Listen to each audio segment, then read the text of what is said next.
Well, Caitlin Clark could be breaking another record, this time with an endorsement deal. The Associated Press says Clark will soon be signing an 8-year, $28 million contract with Nike. Everybody be cool, this is a robbery! Who out there, hit me in the comments section, do not think Nike is going to generate $20 million in revenue off the first sneaker that they release of Caitlin Clark? Ha! Got him! Got him!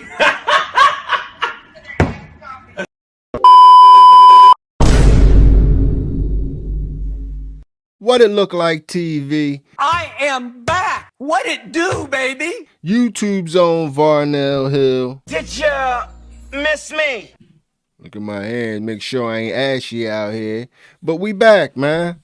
We back, and how y'all doing today, man? I'm up early, and I'm just flipping through the phone, and I'm looking at some of this Caitlin Clark talk, and I'm noticing 28 million.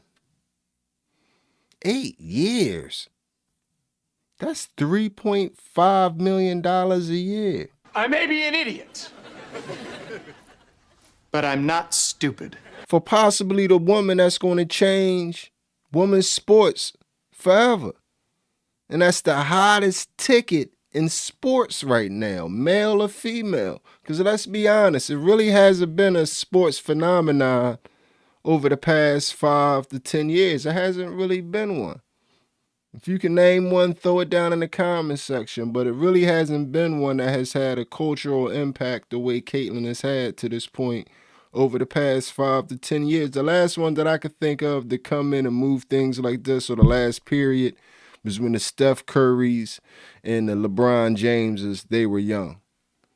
You know, when Venus and Serena were young and they was coming in and they was bringing a, you know what I mean, a wave of attention.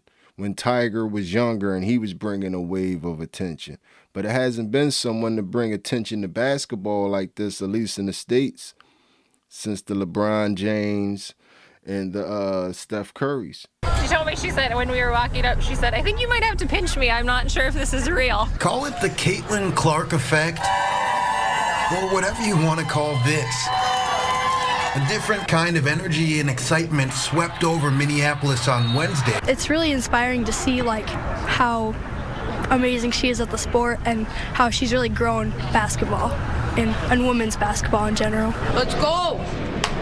Whenever number 22 steps on the court, young basketball minds find a seat to marvel at their real-life superhero. It kind of inspires you how you can play too. I'd be like Caitlin, but maybe not shoot that far out.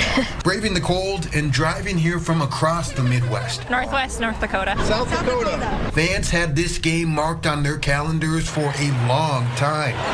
Some tickets originally selling for under $100, while others were posted for resale for more than $1,000. I think ours was $350. Roughly about 500. I got pretty good seats. So these companies and these corporations know the windfall of money that's behind this. They very well know the windfall of money that's behind this. And Nike has been testing the waters with their Nike quote-unquote Zoom Air. They was taking them last season and giving special colorways to WNBA players to see how the sneakers would move, and they moved fairly well. So Nike know what's behind this, and the amount of tickets that Caitlin Clark is selling alone. You are going to have to shell out some major moolah if you want to watch Caitlin Clark. Of course, she signed on Monday and will start playing right away in the WNBA. And fans certainly are very pumped up to see her in action. And ticket prices, as you mentioned, they are absolutely skyrocketing, including here in Connecticut. In fact, just minutes ago, our own superstar, producer Tyler Skoglund, checked the prices on Ticketmaster. And let me give you a little perspective here. Clark's first game against the Sun next month, the cheapest tickets are around $120. And if you want to sit courtside like Scott Haney, well, you're going to have to shell out more than $1,700. $1,700.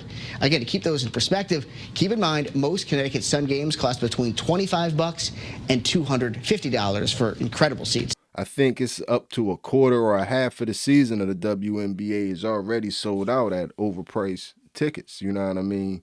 She is really moving the needle. And it's different with her. People were saying, wow, didn't Asia Wilson have her own sneaker contract? This is the sneaker contract that Asia Wilson was supposed to get. $28 million over 8 years. But this contract for Caitlin Clark was supposed to start at least $120 million, at least. If I want to be honest with you, really like $200 million. For 8 years, you're not even going to get this woman at least $20-25 million a year for the rights to sell her name and sell her likeness, and you know you guys are about to go crazy. $28 million. Who out there, hit me in the comments section, do not think Nike is going to generate $20 million in revenue off the first sneaker that they release of Caitlin Clark? If you ask me, I think they're going to double up off the first colorways that they release of Caitlin Clark. They're going to make at least $50-60 million in profit.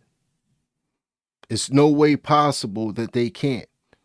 When these Caitlin Clark sneakers hit the stores, they are going to sell like hotcakes.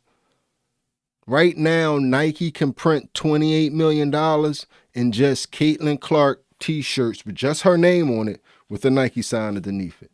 They could print $28 million worth of them right now.